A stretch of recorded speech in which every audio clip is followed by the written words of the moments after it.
Salam damai dan salam sejahtera buat kita sekalian, teman-teman, sahabat-sahabat Wismed, dimanapun teman-teman berada. Kali ini kita akan melanjutkan tema pembahasan di seputar terkait dengan apakah memberikan persepuluhan itu merupakan sebuah kewajiban atau sesuatu hal yang banyak orang belakangan ini menyebutnya sebuah hal yang tidak perlu atau bahkan secara ekstrim mengatakannya bodoh. Ya.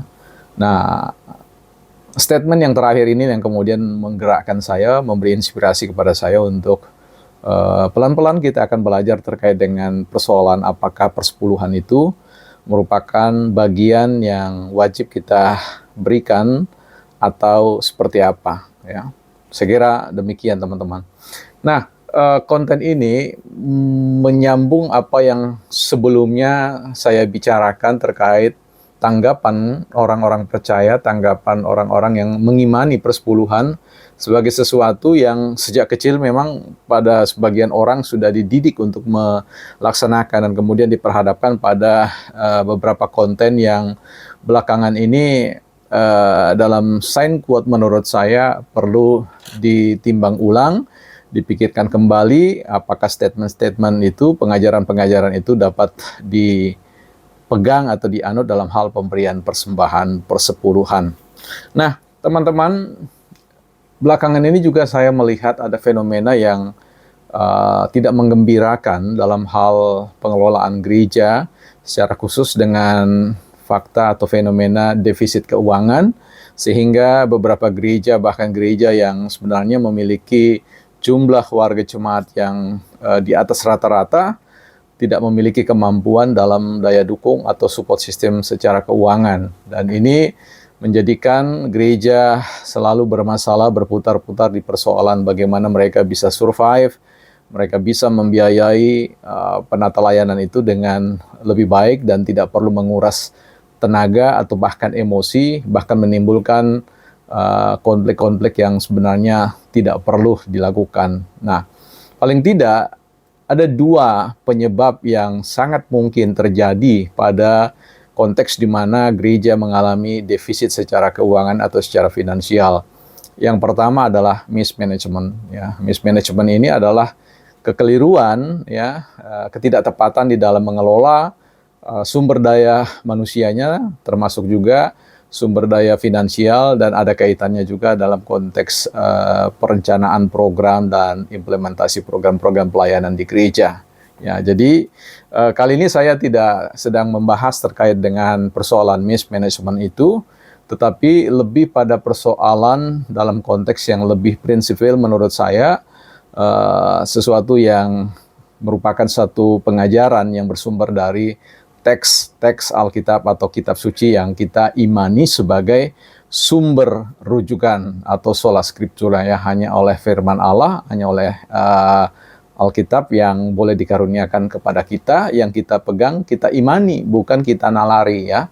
Jadi beda nalar dengan iman itu punya gap yang terlalu besar, ya. Jadi pikiran kita tidak akan mampu melompatinya, ya, tidak mampu menjangkau pemikiran-pemikiran Allah, dan kita hanya ada pada satu batasan yang kita sebut dengan mengimaninya.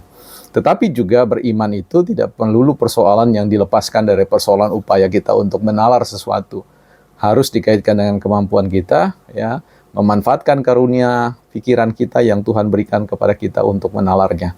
Nah, kali ini saya mencoba untuk melihat lagi, membawa teman-teman lebih dekat lagi kepada hal-hal yang sangat mendasar sekali. Beberapa waktu yang lalu saya menonton salah satu tayangan orang yang berkunjung ke Timur Tengah dan mengajukan sebuah pertanyaan kepada para rabi di sana, dan mengatakan bahwa rabi memberikan penjelasan bahwa sistem persepuluhan itu sudah mereka tidak gunakan, sehingga serta-merta secepat kilat, ya, kemudian merekomendasikan, menyatakan bahwa pemberian persepuluhan yang ada di Indonesia itu, ya, sesat, ya, tidak benar. Hal ini saya sangat sayangkan karena beliau adalah seorang yang menyandang gelar sebagai seorang doktor, ya, entah doktor di bidang apa, tetapi dalam hal ini saya perlu juga tidak ingin menyalahkan atau apa, tetapi mencoba untuk memberikan penjelasan apa yang saya imani dalam konteks keyakinan saya secara personal, ya, Mudah-mudahan itu juga merupakan sebuah cerminan dari sebuah denominasi yang saya layani. Nah, mari kita lihat dalam beberapa hal yang lain juga ada yang mengatakan bahwa persepuluhan itu merupakan suatu persembahan yang khusus diberikan kepada orang-orang Lewi di Bait Allah, ya. Jadi karena orang-orang Lewi itu sudah tidak ada, maka tentu tidak praktis lagi untuk memberikan persepuluhan kepada mereka, ya, karena gereja sekarang di Indonesia khususnya tidak memiliki orang-orang yang keturunan Lewi, ya. Saya kira pikiran-pikiran ini ya ada mengelilingi, mengitari tentang sebuah pertanyaan apakah memang berdasarkan argumentasi demikian orang perlu masih memberikan persepuluhan. Baik, kita akan jawab teman-teman pelan-pelan. Nah, kalau teman-teman membaca kitab suci, Alkitab kita, ya, teman-teman, kita akan melacaknya bersama-sama bahwa secara tekstual atau dalam narasi kitab suci, teman-teman akan menemukan bahwa tradisi, ya, pemberian persepuluhan itu, ya, sama sekali tidak dimulai dari orang-orang Lewi, ya. Ini perlu diperhatikan, ya. Saya coba buka dulu dokumen saya. Jadi persembahan persepuluhan itu untuk pertama kalinya diberikan, kalau kita runut berdasarkan tentang teks Alkitab, kita jumpai dalam kitab Kejadian. Ini catatan saya mencatat kitab Kejadian pasal 14, ya, ayat yang ke-18 sampai dengan ayatnya yang ke-20, ya. Nah, kita bisa lihat sama-sama teman-teman bisa baca, tapi saya coba bacakan, ya. Kitab Kejadian 14 ayatnya yang ke-18 sampai 20.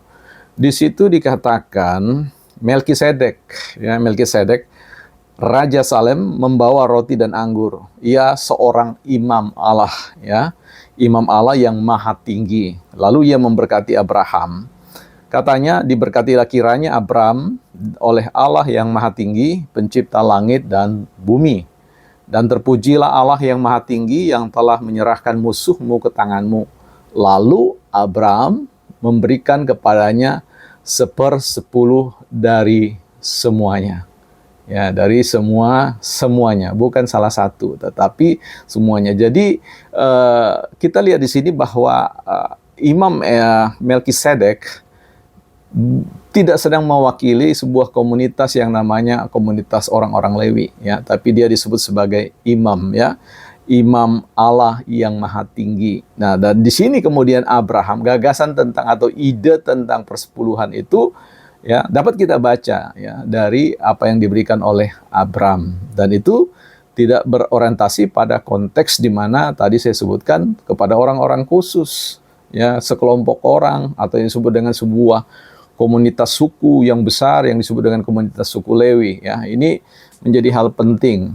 Kemudian pada bagian yang lain teman-teman kita bisa baca juga, ya, di dalam Kejadian pasal 28, teman-teman bisa buka di rumah.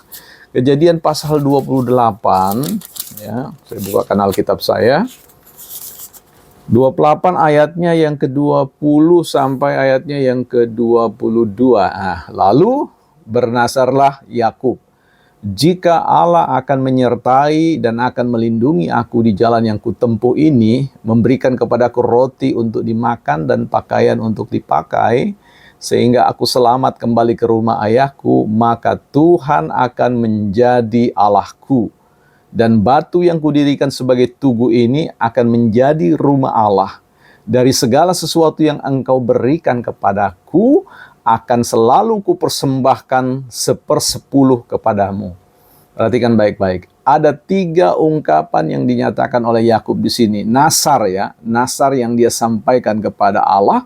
Kalau Allah menyelamatkan hidupnya, ya, kembali ke rumah ayahnya, maka Allah itulah yang akan menjadi Allahnya. Itu satu.